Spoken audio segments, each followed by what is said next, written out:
Esta es la historia de San Patricio, obispo, un alma que dedicó su vida a servir a Dios. En Virtus te contamos cómo su ejemplo sigue tocando corazones hasta hoy. Virtus, la voz del alma. En las brumosas costas de la Britania romana, allá por el siglo CI, un joven llamado Patricio, hijo de un diácono y de familia noble, crecía sin conocer el verdadero fervor de la fe que su linaje profesaba. Su vida transcurría apacible entre los lujos relativos de su posición, hasta que un día el velo de la normalidad se rasgó con brutalidad.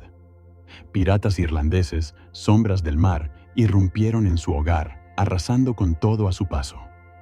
Patricio, aún adolescente, fue arrancado de su tierra, de su familia, de su inocencia y arrojado a la bodega de un barco, destino incierto hacia la verde y salvaje Erin, la tierra de sus captores. Allí, en una tierra desconocida, se encontró de pronto como esclavo, un pastor de ovejas, solitario y desposeído.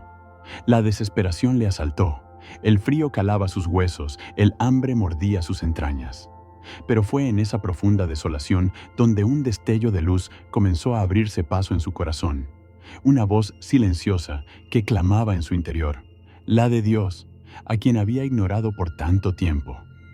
¿Podría aquella profunda herida ser el inicio de una sanación aún mayor? 6 largos años transcurrieron bajo el yugo de la esclavitud, en los inhóspitos páramos del norte de Irlanda. El joven Patricio, ahora un hombre en ciernes, pasaba sus días y noches a la intemperie, cuidando los rebaños de su amo. El silencio de las colinas se convirtió en su confesor, el viento en su salmo, las estrellas en su única compañía. Fue allí, en la soledad más absoluta, donde su espíritu comenzó a florecer. Oraba sin cesar, a veces 100 veces al día, otras 100 por la noche, sintiendo cómo la gracia divina se derramaba sobre él, transformando su desesperación en esperanza, su debilidad en fortaleza inquebrantable. Se sumergía en las aguas heladas al amanecer, buscando purificación y acercamiento a aquel Dios que se le revelaba no en templos de piedra, sino en la inmensidad de la creación. Un día, una voz clara, como el eco de un trueno en el alma, le susurró: «Pronto volverás a tu tierra, mira, tu barco está listo». La promesa de libertad se agitaba en el aire, pero ¿sería solo un sueño o un designio divino? Impulsado por aquella voz celestial, Patricio emprendió una huida audaz y desesperada, recorriendo cientos de millas a pie, esquivando peligros y confiando ciegamente en la guía invisible. Tras días de hambre y extenuación, encontró milagrosamente un barco que zarpaba hacia Britania, aunque no sin antes superar pruebas de fe que lo fortalecieron aún más. Finalmente, pisó de nuevo la tierra natal, donde sus padres, que lo daban por muerto, lo recibieron con lágrimas de alegría y un asombro incontenible. La calidez de su hogar, el amor familiar, todo parecía invitarlo a una vida de paz y olvido. Pero el tiempo en Irlanda había forjado en él algo más que un deseo de paz. Había sembrado una misión, un fuego inextinguible. Aunque el regreso a casa era un regalo, una inquietante certeza le susurraba que su viaje más importante aún no había comenzado. Podría ignorar el llamado que resonaba en su alma, el eco de los lamentos de una tierra aún sumida en las sombras. El llamado era inconfundible. Patricio tuvo una visión poderosa. Un hombre, Víctor, de su antigua prisión, le trajo una carta que contenía la voz de los irlandeses clamando: «Te rogamos, oh joven santo, que vengas y camines entre nosotros». Esta revelación selló su destino.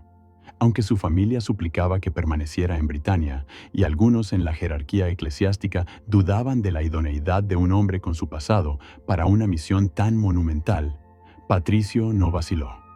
Dedicó años al estudio, formándose en la fe, preparándose para la inmensa tarea que el Señor le había encomendado. Fue ordenado sacerdote y, finalmente, consagrado obispo. El Espíritu Santo le había dotado de una convicción férrea y una sabiduría singular. Era un hombre transformado, ya no el esclavo de ayer, sino un embajador de Cristo, listo para zarpar de nuevo hacia la tierra que una vez lo había retenido cautivo. Pero ¿cómo recibiría Erin a quien regresaba no con armas, sino con la cruz y la palabra de Dios? En el año 432 de Cristo, Patricio desembarcó en Irlanda, enfrentándose a una cultura politeísta dominada por poderosos druidas y reyes tribales. Sus primeros intentos de evangelización fueron recibidos con hostilidad, incluso con amenazas a su vida. La confrontación más emblemática ocurrió en la colina de Slane, en la víspera de la festividad pagana de Beltane. Mientras el alto rey de Tara encendía la hoguera ceremonial, símbolo de su poder y la primacía de los dioses celtas, Patricio, desafiando la prohibición real, encendió su propia hoguera pascual. La llama de su fe ardió con más fuerza, visible desde Tara, eclipsando el fuego pagano y simbolizando el triunfo de la luz de Cristo sobre la oscuridad idolátrica. Aquel acto de audacia divina asombró al rey y a la multitud, abriendo las puertas para que Patricio predicara el Evangelio, ganando las primeras almas para Cristo y sembrando las semillas de una nueva era. Pero el camino era largo, y la conversión de una nación entera, una tarea titánica. Patricio no impuso el cristianismo con espada, sino con la palabra, el ejemplo y una profunda comprensión de la cultura irlandesa. Recorrió la isla de punta a punta, bautizando miles, fundando iglesias y monasterios. Utilizó el trébol de 3 hojas, omnipresente en la tierra esmeralda, para explicar el misterio de la Santísima Trinidad, 3 personas en un solo Dios. Una imagen sencilla, pero profunda, que resonó en los corazones de un pueblo conectado con la naturaleza.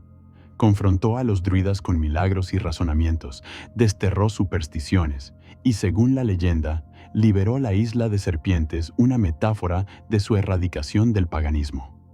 Bajo su incansable labor, las tribus belicosas comenzaron a vislumbrar una paz cimentada en la fe, y la Isla Esmeralda empezó a transformarse en un faro de santidad y sabiduría, preparando el terreno para convertirse en la tierra de santos y eruditos.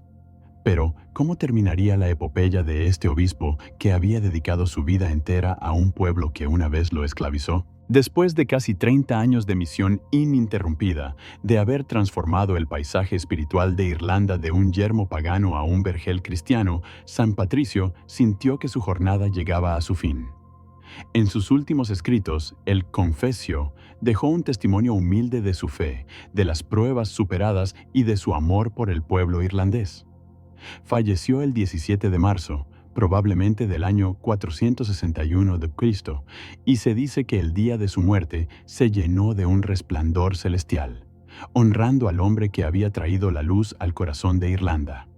Su legado fue inmenso. No solo evangelizó una nación, sino que también sentó las bases para que Irlanda se convirtiera en un centro de cultura y aprendizaje durante la Alta Edad Media, preservando la civilización occidental cuando gran parte de Europa estaba sumida en la oscuridad. Desde entonces, cada 17 de marzo, el mundo entero, y especialmente el pueblo irlandés, celebra la memoria de San Patricio, obispo, el esclavo que regresó como libertador, el pastor que guió a toda una nación hacia Dios. Su espíritu perdura, un recordatorio eterno del poder de la fe, la perseverancia y el amor divino. Cada día compartimos una historia diferente, así que no olvides seguirnos para no perderte la próxima.